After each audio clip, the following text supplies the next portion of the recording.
garden tour for September 14th, Thursday, up here at the Shuswap Community Teaching Garden.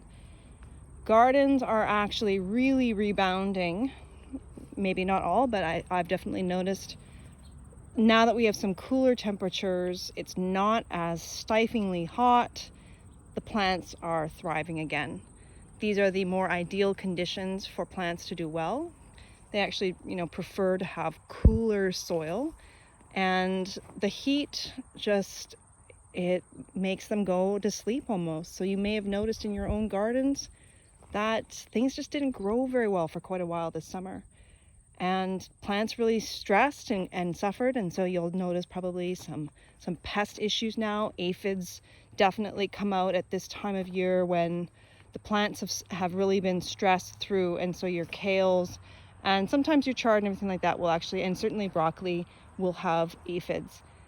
At this point, if you do have a lot of aphids, you can certainly get rid of the plant if it's really terrible.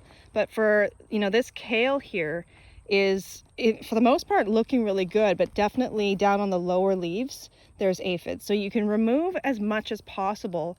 But right now we might actually just sort of wait it out. As soon as it gets just cold enough, the aphids are going to go. They're going to die, they're going to leave, and actually the kale will start to get better and better tasting as the temperatures drop.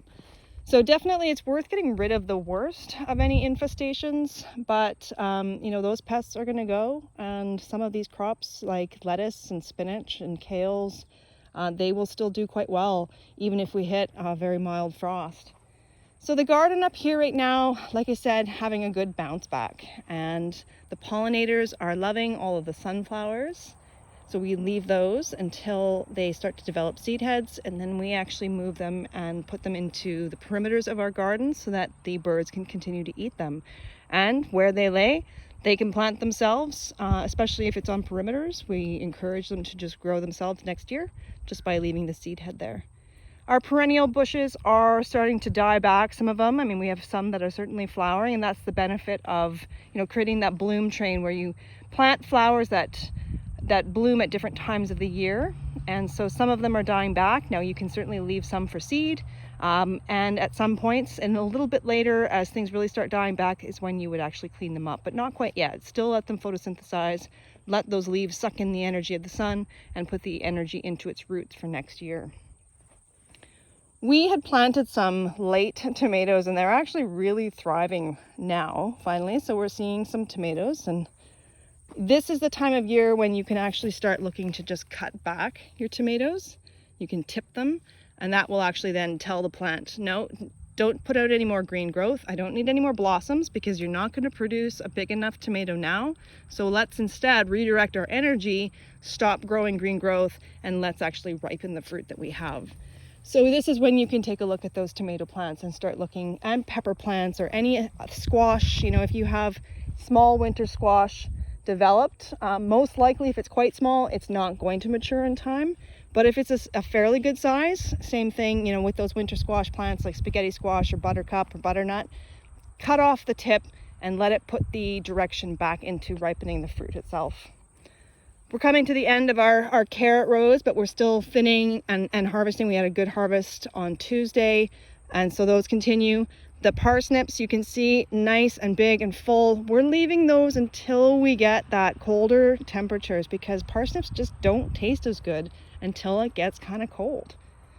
The beets, we had, pretty good beet season. I think we usually pick them a little bit small because we so desperately want to take beets, but we certainly could let them get bigger, and so we are leaving these now just to sort of size up. And we've been taking some good harvests of tomatoes down. So, not all the plants look all that great. And so the ones that are the worst, they can come out. And you can certainly get in there and prune if you'd like, but unless you're thinking like something looks diseased, if the rest of the growth is quite healthy, you can get rid of the worst of the leaves. But at this point here, we're just letting the tomatoes ripen up as they are.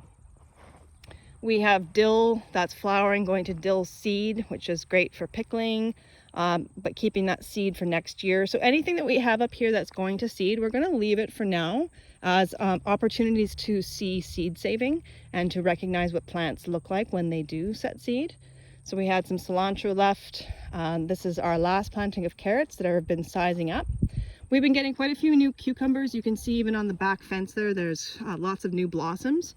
And so, you know, we'll see. It really depends on what the fall does, but we could certainly get another flush of cucumbers. And the same thing with the zucchini, like they were really struggling. And you can still see there's quite a bit of powdery mildew on the oldest leaves, but all the new growth is quite green and healthy. And so you can get rid of those powdery mildewed leaves, cut them out, give lots of airflow through there. It's best not to put the powdery mildew leaves into your compost because you're just then adding that fungus into your compost to spread next year into the garbage, or put an entirely separate pile of that kind of leaf diseased or powdery mildew. But everything here has really rebounded since this summer. The peppers are coming to an end. I don't really see much for peppers anymore, so I think that this pepper row, there's I think a few Hungarian wax peppers in there, but this row can be cleaned out at this point. This, you know, the sprawling jungle of tomatoes. We are going to save, you'll notice there are some signs here. Sue's going to be saving the seed, and there's that and some beets that she has a sign on, so please just make sure you have a look. Our last planting of radishes are all coming along nicely. We do still have a little bit more leeks to be able to take for harvest. And these cabbages here, remember, these were the ones that we had in the spring. We picked off that main head, and now some of them, a lot of them, we've been taking these sort of miniature little cabbages down to the food bank. So when you pick that main head, especially in the spring, and you have lots of time in order to continue to use this row for cabbage, let it produce even more little cabbages for you. So often it will set at least 3 or 4 good sized small cabbage heads. And that's really ideal, just, you know, for down at the food bank, to be able to have a small head that people can make into just a few meals. The scarlet runner beans were so prolific that they actually made the entire thing fall over. And so thanks to Daryl for getting in there and getting some new posts in to be able to put it up. And it's just absolutely incredible, the growth on it. So you can come through here. The beans are very delicious. Come and enjoy and have a picking of the beans. Anything bigger than, you know, here's a good one. This is a great size, even a little bit bigger. Oops. And they taste very, very good. So as we move into the fall, we're going to be resetting our beds. And so this today here is, you know, we've now emptied this and cleared it out. That was celery, and that's been removed. And this was broccoli. And now it was just about smoothing out the rows, sort of resetting the lines, and putting some of the older straw that we were using for mulch, and now adding it on top of the actual soil. We don't really want to leave bare soil. And so the straw is great for weed suppression throughout the season and an insulator for the soil. And the wood chips are ideal for the pathways because it really does help us to delineate, to really recognize which is a growing row, which is a walking path. And the wood chips will ultimately break down into, you know, good structure for the soil and nutrients. Lettuce is growing amongst the last of the broccoli. It's been very slow. I see we have actually a really nice little cauliflower here. So we will let these continue to do side shoots. We've had an incredible year of this beautiful parsley and basil. This section of cabbages, being that it was a late crop, these will not produce anything substantial in terms of new cabbage heads. And so this actually really needs to go. It is quite infested with gray aphids, so it's not a very pleasant task, but we do want to get this out, cleared out, and we're actually going to put it to the front compost, not towards the back, and it's time to clear that out.